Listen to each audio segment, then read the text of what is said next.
Hello, everyone. We are a minute after our planned time, so I think we may start. Welcome to our today's webinar concerning pilot implementation of the production monitoring platform. My name is Artur Zyzak, and I'm representing a ConnectPoint company. At ConnectPoint, with offices in Poland and Germany, we specialize in production monitoring platforms implementations. We specialize in manufacturing and industries and utilities industries.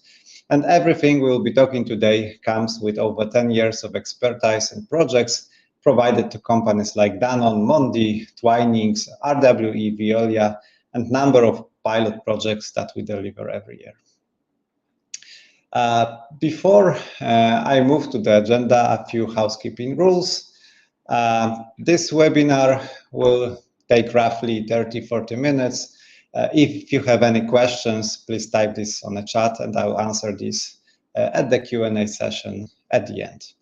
So going to the agenda, first we will quickly summarize manufacturing industry challenges in the domain of process monitoring and optimization. Second, we are going to discuss why real-time production monitoring was implemented in specific businesses, what problems it solved and how. We will next explain our approach for production monitoring implementation with a pilot approach, why we believe this should be a preferred one, what it gives, but also what to avoid. This will follow with elaboration on costs and efforts. I will give some costing examples, both on the licensing and implementation budgets.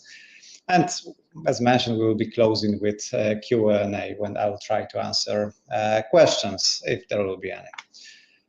Right, so manufacturing challenges. We are starting with that because since you are here, probably you have some of these, and that's the list of some selected ones.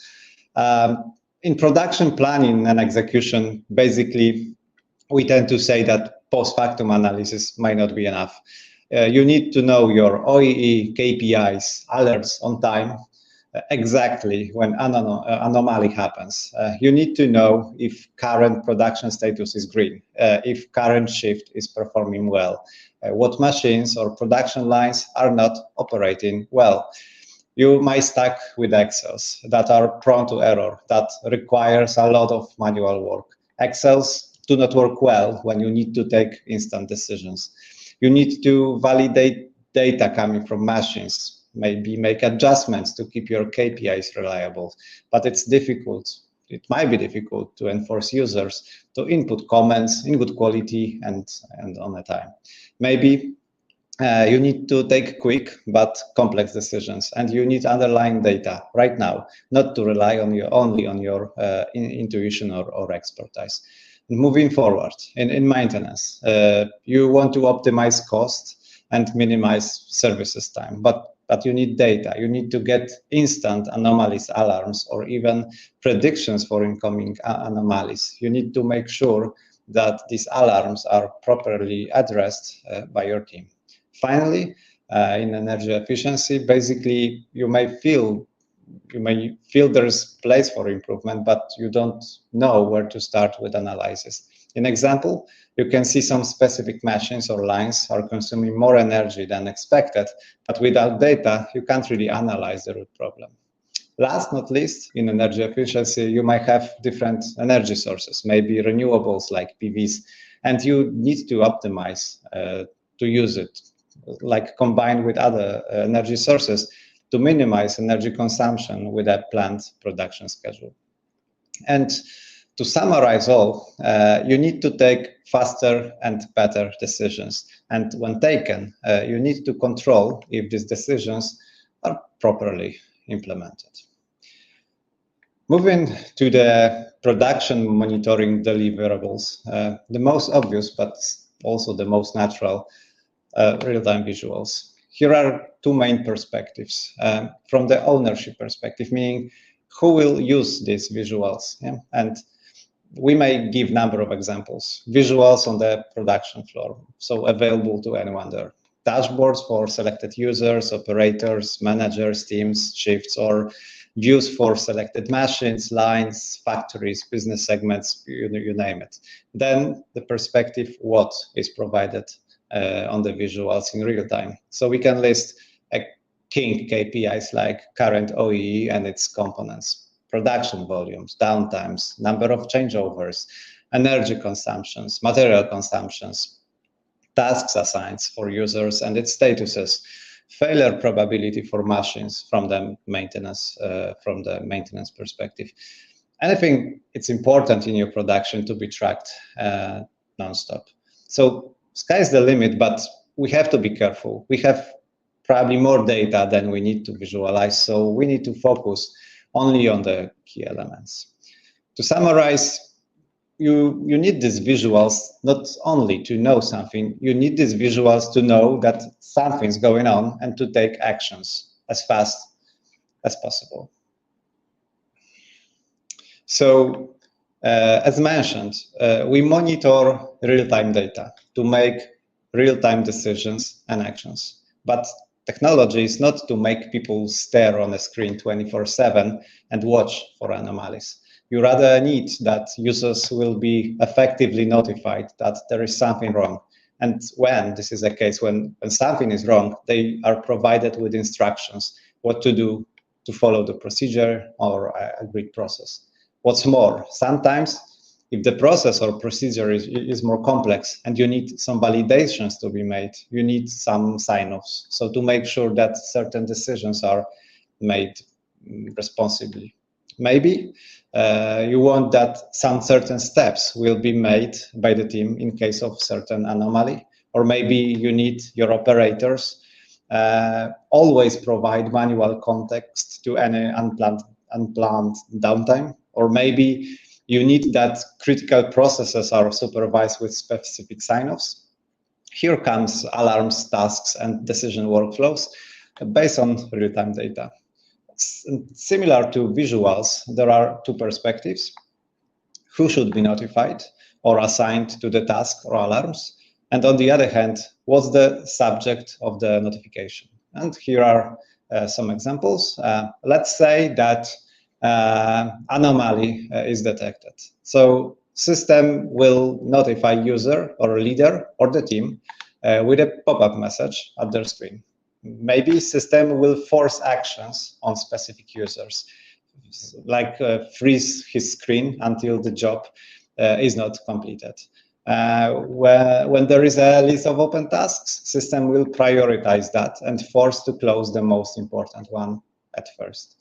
Or let's say that predefined event happens. In example, new production batch is dispatched. So system will dispatch tasks to the team and request its completion. Maybe system will request user to provide manual description to improve context of the event. Maybe system will force to perform some specific maintenance work. From other perspective, let's say that specific decision is to be made. System might give your users options and scenarios to select. System will inform them on the expected decision outputs. You know, like countless examples, but similar to visuals, we need to stick to key processes. So when taking decisions and dispatching actions or tasks, you need to make sure these are properly and timely executed. If there is a process critical with high impact and is prone to human error, this might be a great candidate for production monitoring pilot implementation. Moving next. Sometimes, as you know, some decisions are very complex from the data perspective. You might have tens of machines combined with multiple dependencies. You cannot process all the data real time with humans on the fly, but machines do. With all the data you're collecting, you can use algorithms and advanced analytics to instantly perform any necessary calculations. But you need data, and you need to trust this data, provide necessary structures, and then only then you might start processing. And here are some common examples for advanced analytics: predictive maintenance, but also predictive energy efficiency, predictive waste, predictions concerning best material mix, or like multi-factor analytics to provide users with some additional context when they need to take complex data-driven decisions. And is there any magic? No, not really. In majority of cases, this is a solid analytical works. Algorithms are usually not black boxes that you put in gigabytes of data and getting unexpected results. Well, we have to do the job, like plan, prepare the data, clean it, and test results. Predictions might give great value, but before moving to this area, it's better to start with some basics in production data monitoring. So summarizing, advanced analytics is I would say, the cherry cake, a cherry on a cake in the real-time data acquisition and monitoring. We usually do not recommend to plan a pilot for complex advanced or predictive analytics, maybe with an exception to predictive maintenance, since among others, this scope is usually pretty well defined and we can quickly analyze data readiness for this type of the pilot project. Moving next to deliverables, next and last from this perspective, reporting. So since real-time visuals are about getting quick insights and taking actions, there's usually a lot of work around periodic reporting. Hourly, daily, weekly, monthly reports by product, by line, by shift, by volumes, quantity, quality, for production managers, for production planning, for sales, for finance and controlling, governmental, environmental purposes, well, you name it. Some of the data is in machines or some selected applications, some is in a separate data warehouses, some might be in ERP, some has to be provided manually. There might be a lot of repetitive and error-prone works to create necessary reports. Additionally, there might be some reporting expectations that can't be really met today due to the lack of relevant data. And well, it's nothing new, nothing controversial, but usually it takes tons of time, tons of hours to comply with those requirements. And when implementing production monitoring platform, you build a production data center and you might integrate multiple data sources. What's more, you might also create forms for manual data inputs for users. And having that, majority of these reporting requirements might be automated. And additionally, thanks to a new data, new reports might now be available for delivery, for creation. So summarizing that, reporting automation can be a great candidate for a pilot production monitoring implementation, especially that it might be a case nowadays. It takes a lot of time, and usually the time of the managers who probably would likely to do something else than collecting this data into Excel spreadsheets. Okay, so just to make sure we are on the same page, what is a pilot that I'm referring to? So from our perspective, pilot is usually a small-scale preliminary project conducted to evaluate feasibility, duration, and costs to validate a new technology fit. Pilots are provided prior to the performance of a full-scale project. So we are talking about piloting, an example, with selected machines and not with entire production line, or piloting a selected production line and not entire production facility or multiple lines. Piloting on selected technology and not all technologies, or piloting on selected KPIs and not all of the KPIs, and so on and so forth. So why do we recommend this approach versus starting with a full-scale project? Well, when you are considering production monitoring platform, probably there is a specific problem that is now your priority. Probably there is something from the list I've been mentioning before you can name and you want to manage. And I tend to name this type of problems like big hairy problem. When you are planning for a pilot, you might focus on that, yeah. And when you will start considering all options available with production monitoring, you might lose distraction to focus on solving this particular key big hairy problem. And on the other side, non less important, is change management affecting adoption of any new technology. When you run a pilot, you might expect quick results and quick resolution of this big hairy problem. When planning and execution full-scale projects, you need to wait much longer for success. You need to engage your teams for a longer time before showing them full value. This might build impatience, this might build resistance. If you deliver the pilot quickly and solve problems of your team, you will more likely find them engaged and involved into further extensions of this technology. They will probably become supportive for the change, and then entire full scope project will go faster and better. Next, quite trivial, but of course to be mentioned, entry and budget barrier is lower, both from cost and efforts perspective. And the last not least, after the pilot, you can better estimate value and budgets required to finalize full scope projects. Eventually, from our perspective, entire full scale project will be better covered, will better cover all of your requirements with this pilot approach. So what are recommendations for pilot scenario candidates?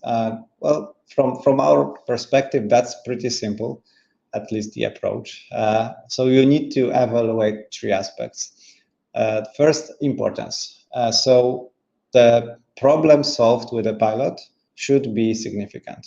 The success of a pilot should give a significant relief to the organization, so the organization will later support further extensions. Next, complexity. The less barriers to succeed, the better. Less people to involve, less of external parties to involve, less of advanced algorithms, the less is better at this stage. And lastly, scalability. If you are really considering a full-scale project and pilot is an entry point, it should be designed already to support future full-scale project requirements. It will not be good if pilot will provide solution to the problem, but then will need to be heavily rebuilt to be incorporated into a full-scale project. And a graph, simple, but there's nothing wrong about simplicity here. When the importance is high and complexity is low, this is where we should go. This is where we should look for the pilot, and probably this is our quick wins. On the opposite, the lower the importance is and the higher complexity is, you should rather move these requirements to further stages of the platform implementation. Because maybe in the future, complexity will be reduced with the prior pilot or extensions that were implemented in the past. So something that looks complex nowadays, after some pilot implementations and extensions, might be easier to adopt, to implement in the future. But what can go wrong? So basically, anything that might distort you from focusing on the critical aspect, which is time to value. In planning and preparations, make sure that access to signals and sensors will not be a barrier. This can take way longer than expected to get necessary access to all data, sensors, and controls. If possible, plan this in advance to make sure that the access is there before starting a pilot. When scoping, make sure that scenario is of high priority, and this will solve this big hairy problem. But not only for you, but also for other departments. If it's a case, make a cross-department decision around pilot scope definition.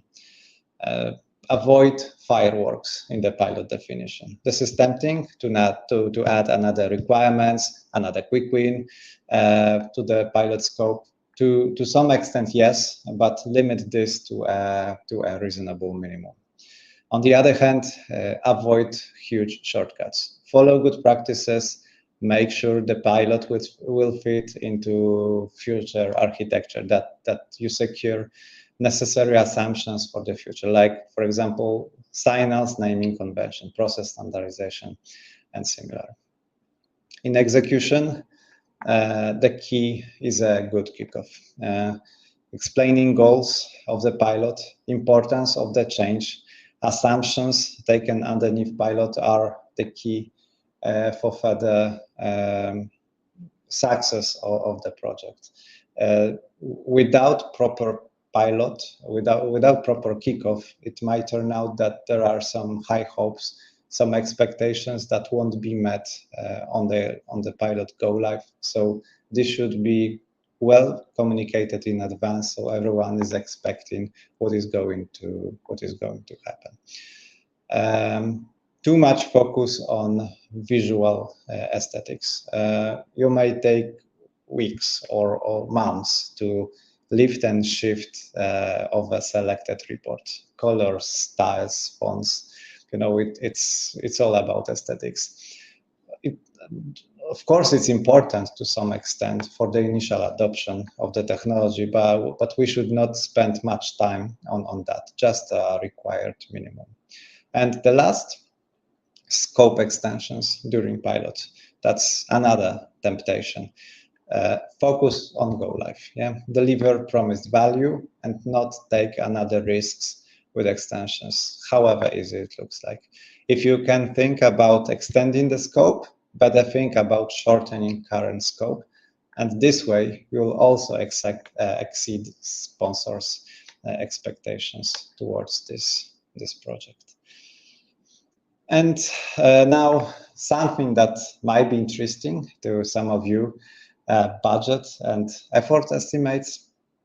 So from our experience, without going much into the details, there will be three main technical components necessary. First is Aviva Pi.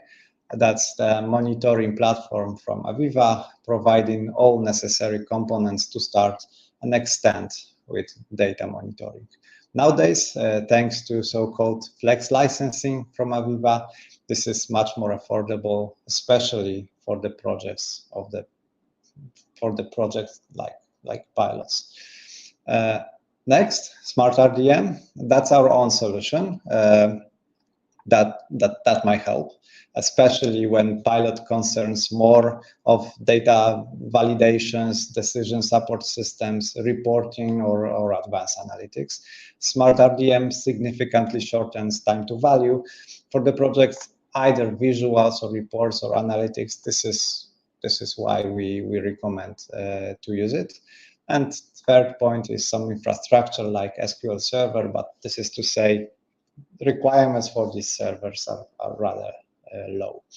And for the sake of a pilot, time to value, focusing on big hairy problem, we always try to fit into a minimum license size for Aviva Pi, which is today 1,000 Pi points. Pi points basically is a number of data points that are going to be processed real time. In manufacturing projects, in pilots, we can see that usually 1,000 Pi points is just enough to provide value to the requirements. And from the time and efforts perspective, we are usually able to deliver the scope within 3 to 4 months and within 30 to 40 days of work.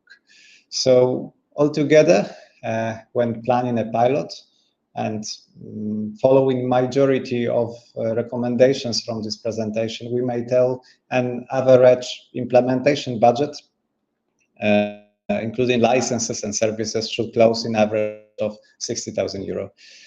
Is it high or low? That should be compared to a problem that we are going to solve.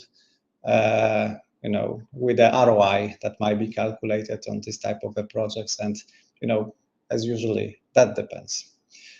But that's our experience from valuation of number of pilot projects.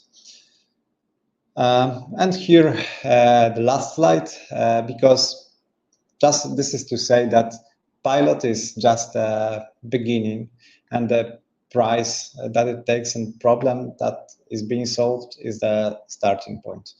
From here, you will have a great foundation to continue your journey, your project in production monitoring, to move maybe into next machines, next production lines, new technologies, new KPIs, next automated reports or visuals. You might start from here, advanced or predictive analytics, advanced integrations, an example with your ERP systems. Here you actually know the technology, you know your organizational strengths and weaknesses for the technology. You can better plan and prioritize next requirements, new requirements in this area. All right, so that was the last slide in my presentation. If you are interested to contact us or me, here you have some contact details. And yeah, I encourage you to contact us, because we are super happy to talk. We really enjoy what we are doing here and really like to mix ideas and discuss some solutions with our customers. So do not hesitate if you find this interesting. It's easy to find us and contact us either on those pages or at LinkedIn. So let me check our chat, whether there are any questions, and I can see none. All right, so this is how it is. So I will give another few moments for those who maybe are willing to ask questions right now.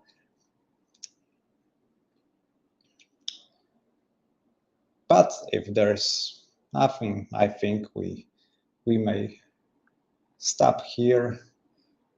Thank you very much for your interest in our webinar.